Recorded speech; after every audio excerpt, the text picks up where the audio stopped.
નમસ્કાર દોસ્તો, સ્વાગત છે તમારું ગુજરાતી ટીપ ચેનલની અંદર। તો દોસ્તો, વિજ્ઞાન અને ટેકનોલોજીના ધોરણ 5 થી 10 જે પાઠ્યપુસ્તક આધારિત પ્રશ્નો અને તેના જવાબની સિરીઝ ચાલી રહી છે। તો આ સિરીઝનો આ ભાગ 19મો છે।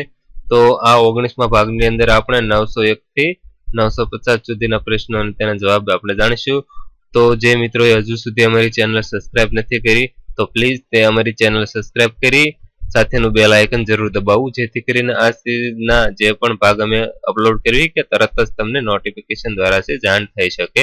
તથા વિડીયોને એક લાઈક જરૂર કરવો તથા વિડીયોને વધારેમાં વધારે શેર કરવા વિનંતી। તો ચાલો જોઈએ પ્રશ્ન નંબર 901। કોલંબિયા યાત્રાને કઈ તારીખે અકસ્માત નડ્યો હતો? તો કોલંબિયા યાત્રાને 1 ફેબ્રુઆરી 2003 ની જે યાત્રા હતી તેની અંદર અકસ્માત નડ્યો હતો તથા આ કોલંબિયા યાત્રામાં અંદર ભારતના કલ્પના ચાવલાનું મૃત્યુ થયું હતું। નેક્સ્ટ, ભારતે રોહિણી ઉપગ્રહને કયા પ્રક્ષેપણ યાન દ્વારા પૃથ્વીની ભ્રમણ કક્ષામાં મૂક્યો હતો? તો ભારતે રોહિણી ઉપગ્રહ છે તેને SVL-3 યાન છે તેના દ્વારા છે પૃથ્વીની ભ્રમણ કક્ષાની અંદર મૂક્યો હતો। તો રોહિણી ઉપગ્રહ છે ભારતનો પ્રથમ ભારતની ભૂમિ ઉપરથી જે ઉપગ્રહ મૂકવામાં આવ્યો હતો તે પ્રથમ ઉપગ્રહ હતો રોહિણી ઉપગ્રહ। નેક્સ્ટ, પૃથ્વીની ભ્રમણ કક્ષામાં ભ્રમણ કરવામાં ઓછામાં ઓછા કેટલા વેગ હોવો જરૂરી છે? તો પૃથ્વીની ભ્રમણ કક્ષામાં અંદર ઉપગ્રહને ભ્રમણ કરવા માટે ઓછામાં ઓછો 8 કિમી પ્રતિ સેકન્ડ ગતિનો વેગ હોવો જરૂરી છે। નેક્સ્ટ, ભૂસ્થિર ઉપગ્રહો કેટલા કિમી ઊંચાઈએ ભ્રમણ કરે છે? તો ભૂસ્થિર ઉપગ્રહો છે તે 35,786 કિલોમીટરની ઊંચાઈએ છે ભ્રમણ કરતા હોય છે। નેક્સ્ટ, ભૂસ્થિર ઉપગ્રહોનો ભ્રમણકાળ કેટલો હોય છે? તો ભૂસ્થિર ઉપગ્રહો છે તેનો ભ્રમણકાળ છે 24 કલાકનો હોય છે। નેક્સ્ટ, ધ્રુવીય ઉપગ્રહો પૃથ્વીથી કેટલા કિમી ઊંચાઈએ ભ્રમણ કરે છે? તો ધ્રુવીય જે ઉપગ્રહો છે તે 1000 કિલોમીટર ઊંચાઈએ છે ભ્રમણ કરે છે। નેક્સ્ટ, ભારતના દૂરસંવેદન એટલે કે રિમોટ સેન્સિંગ ઉપગ્રહ દ્વારા કેટલા દિવસમાં સમગ્ર પૃથ્વીની સપાટીનું નિરીક્ષણ થઈ શકે છે? તો ભારતના દૂરસંવેદન એટલે કે રિમોટ સેન્સિંગ જે ઉપગ્રહ આવે છે તે 21 દિવસની અંદર સમગ્ર પૃથ્વીની સપાટીનું નિરીક્ષણ છે કરી શકે છે। નેક્સ્ટ, ભારતે દૂરના શિક્ષણનો વ્યાપ વધારવા તથા વિડીયો કોન્ફરન્સિંગ માટે કયા ઉપગ્રહની સિરીઝ શરૂ કરી છે? તો ભારતે દૂરના શિક્ષણનો વ્યાપ વધારવા માટે તથા વિડીયો કોન્ફરન્સિંગ માટે જે ઇનસેટ નામની જે ઉપગ્રહ છે તેની સિરીઝ છે લોન્ચ કરી છે, તેની સિરીઝની શરૂઆત કરી છે। નેક્સ્ટ, હવામાન સંબંધિત માહિતી મેળવવા માટે કયા ઉપગ્રહનો ઉપયોગ થાય છે? તો હવામાન સંબંધિત માહિતી મેળવવા માટે ઇનસેટ જે ઉપગ્રહની સિરીઝ રહી તે ઉપગ્રહનો છે ઉપયોગ થાય છે। નેક્સ્ટ, અમદાવાદમાં ભૌતિક અનુસંધાન પ્રયોગશાળાની સ્થાપના કોણે કરી હતી? તો અમદાવાદની જે ભૌતિક અનુસંધાન પ્રયોગશાળાની સ્થાપના છે ડોક્ટર વિક્રમભાઈ સારાભાઈએ કરી હતી। ત્યારબાદ next, textile industries research association સંસ્થા અમદાવાદની સ્થાપના કોણે કરી હતી? તો ટેક્સટાઇલ ઇન્ડસ્ટ્રીઝ રિસર્ચ એસોસિએશન જે સંસ્થા અમદાવાદની અંદર રહી તેની સ્થાપના પણ ડોક્ટર વિક્રમભાઈ સારાભાઈએ કરેલી। નેક્સ્ટ, ભારતમાં અવકાશ સંશોધનના પિતા કોને માનવામાં આવે છે? તો ભારતના અવકાશ સંશોધનના પિતા તરીકે ડોક્ટર વિક્રમભાઈ સારાભાઈને માનવામાં આવે છે। નેક્સ્ટ, ISRO એટલે ઈસરોનું પૂરું નામ શું છે? તો ઈસરોનું પૂરું નામ છે ઇન્ડિયન સ્પેસ રિસર્ચ ઓર્ગેનાઇઝેશન। આ ઈસરોનું પૂરું નામ છે। નેક્સ્ટ, DTS નું પૂરું નામ શું છે? તો DTS નું પૂરું નામ છે direct to home service. Next, ભૌગોલિક નકશાઓ સંબંધી જાણકારી લેવા માટે કયા ઉપગ્રહનો ઉપયોગ થાય છે? તો ભૌગોલિક નકશાઓ છે એને સંબંધિત જાણકારી લેવા માટે કાર્ટેસેટ નામના ઉપગ્રહની ઉપયોગ લેવામાં આવે છે। નેક્સ્ટ, હવામાન સંબંધિત જાણકારી લેવા માટે કયા ઉપગ્રહનો ઉપયોગ થાય છે? તો હવામાન સંબંધિત જાણકારી લેવા માટે છે મેટસેટ જે ઉપગ્રહ છે તેની ઉપયોગ લેવામાં આવે છે। નેક્સ્ટ, રોહિણી સેટેલાઇટ સિસ્ટમ શેના માટે ઉપયોગી છે? તો રોહિણી સેટેલાઇટ સિસ્ટમ ખગોળીય અવલોકન માટે ઉપયોગી છે। નેક્સ્ટ, ખોરાકમાં પ્રોટીનનું પાચન કરવા માટે કયો ઉત્સેચક મદદરૂપ થાય છે? તો ખોરાકની અંદર રહેલો પ્રોટીનનું પાચન કરવા માટે છે પેપ્સિન નામનો ઉત્સેચક છે ખૂબ જ મદદરૂપ થાય છે. નેક્સ્ટ, કેટલી પીએચ આંક ધરાવતી જમીનના છોડોની વૃદ્ધિ અને વિકાસ સારા હોય છે? તો 6.5 થી 7.3 સુધીના જે પીએચ આંક ધરાવતી જે જમીનો હોય છે એટલે તે જમીન ફળદ્રુપ કહેવામાં આવે છે. તે જમીનના છોડની વૃદ્ધિ અને વિકાસ છે સારા થતા હોય છે. નેક્સ્ટ, જમીન એસિડ યુક્ત છે કે બેઝ યુક્ત છે તે માપવા શેનો ઉપયોગ થાય છે? તો જમીન એસિડ યુક્ત છે કે બેઝ યુક્ત છે તે માપવા માટે પીએચ આંકનો ઉપયોગ થાય છે. નેક્સ્ટ, પીએચ નો માપક્રમ કેટલો હોય છે? તો પીએચ જે અંક આવે છે તેનો માપ 0 થી 14 સુધીનો હોય છે. નેક્સ્ટ, એસિડ યુક્ત જમીનનો પીએચ કેટલો હોય છે અને બેઝ યુક્ત જમીનનો પીએચ કેટલો હોય છે? તો એસિડ યુક્ત જમીનનો પીએચ છે 7 કરતા નીચે હોય છે એટલે કે 0 થી 7 સુધીનો હોય છે અને બેઝ યુક્ત જમીનનો પીએચ આંક 7 થી 14 સુધીનો હોય છે એટલે 7 થી ઉપરનો હોય છે.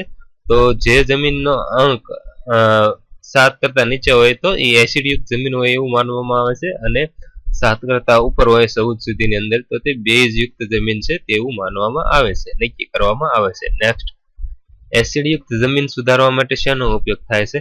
તો એસિડ યુક્ત જમીન સુધારવા માટે લાઇમનો ઉપયોગ થાય છે.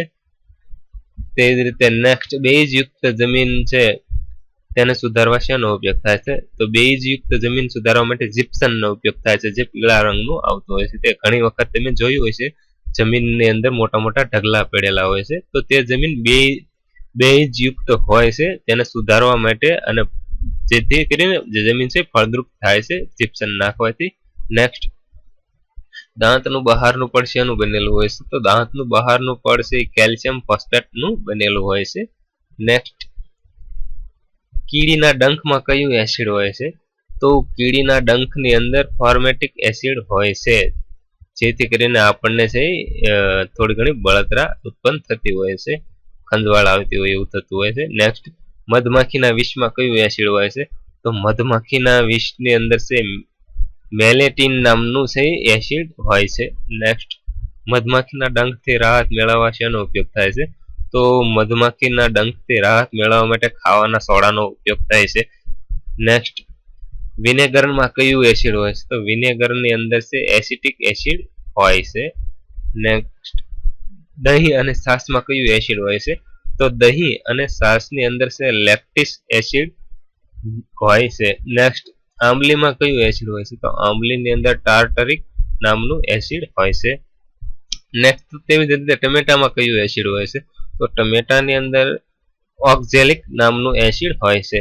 નેક્સ્ટ, ઠંડા પાણી ભરવાના પાત્ર એટલે કે ટીનમાં કઈ ધાતુનો ઉપયોગ થાય છે? તો ઠંડા પાણી ભરવાનું જે પાત્ર ટીન આવે છે તેની અંદર એલ્યુમિનિયમ ધાતુનો ઉપયોગ થાય છે જેથી કરીને ઠંડા પીણાને છે ઝાઝા લાંબા સમય સુધી છે શુદ્ધ રાખી શકાય છે. નેક્સ્ટ, તેવી જ રીતે ખાદ્ય સામગ્રી અને ખાદ્ય પદાર્થોના પેકિંગ માટે શેનો ઉપયોગ થાય છે? તો ખાદ્ય સામગ્રી અને ખાદ્ય પદાર્થોના પેકિંગ માટે પણ એલ્યુમિનિયમનો ઉપયોગ થાય છે જેથી કરીને તેને લાંબો સમય સુધી છે સાચવી શકાય છે. નેક્સ્ટ, ચીમનીની દિવાલમાં પાણી રક્ષક સ્તર બનાવવા કઈ ધાતુનો ઉપયોગ થાય છે? તો ચીમનીની દિવાલની અંદર પાણી રક્ષક સ્તર બનાવવા માટે લેડનો ધાતુનો ઉપયોગ થાય છે. નેક્સ્ટ, વિકિરણો સામે રક્ષણ મેળવવા કઈ ધાતુનો ઉપયોગ થાય છે? તો તેવી જ રીતે વિકિરણોના રક્ષણ મેળવવા માટે છે લેડ ધાતુનો ઉપયોગ થાય છે. નેક્સ્ટ, બોક્સાઇટ કઈ ધાતુમાંથી બને છે? તો બોક્સાઇટ છે એલ્યુમિનિયમ ધાતુમાંથી બને છે. નેક્સ્ટ, પિત્તળ કઈ કઈ ધાતુઓનું મિશ્રણ છે? તો પિત્તળ છે તાંબુ અને ઝીંક આ બંને ધાતુઓનું મિશ્રણ છે. નેક્સ્ટ, ઇલેક્ટ્રિક વાયરને રેણ કરવા માટે કઈ ધાતુઓનું મિશ્રણ વપરાય છે? તો ઇલેક્ટ્રિક વાયરને રેણ કરવા માટે છે લેડ અને ટીન આ બંનેનું મિશ્રણ છે વાપરવામાં આવે છે. નેક્સ્ટ, સ્ટીલ કઈ કઈ ધાતુઓનું મિશ્રણ છે? તો સ્ટીલ છે આયર્ન અને કાર્બન આ બંને ધાતુઓનું મિશ્રણ છે. નેક્સ્ટ, તો કાંસુ કઈ ધાતુઓનું મિશ્રણ છે? તો કાંસુ છે કોપર અને ટીન આ બંને ધાતુઓનું મિશ્રણ છે. નેક્સ્ટ, સોનાની શુદ્ધતા કયા એકમમાં રજૂ કરવામાં આવે છે? તો સોનાની શુદ્ધતા છે કેરેટ એકમની અંદર છે રજૂ કરવામાં આવે છે. નેક્સ્ટ, શુદ્ધ સોનું કેટલા કેરેટનું હોય છે? તો શુદ્ધ સોનું છે 24 કેરેટનું હોય છે. તમે ઘણી બધી એડવર્ટાઇઝની અંદર પણ સાંભળ્યું છે કે 24 કેરેટ સોનું, એવી રીતે ઘણી બધી જે એડવર્ટાઇઝ આવે છે તેની અંદર આવી શુદ્ધ 24 કેરેટ સોનાની એડવર્ટાઇઝ આવતી હોય છે. નેક્સ્ટ, શુદ્ધ સોનામાં કઈ ધાતુ ઉમેરવાથી સોનાની મજબૂતાઈ વધે છે?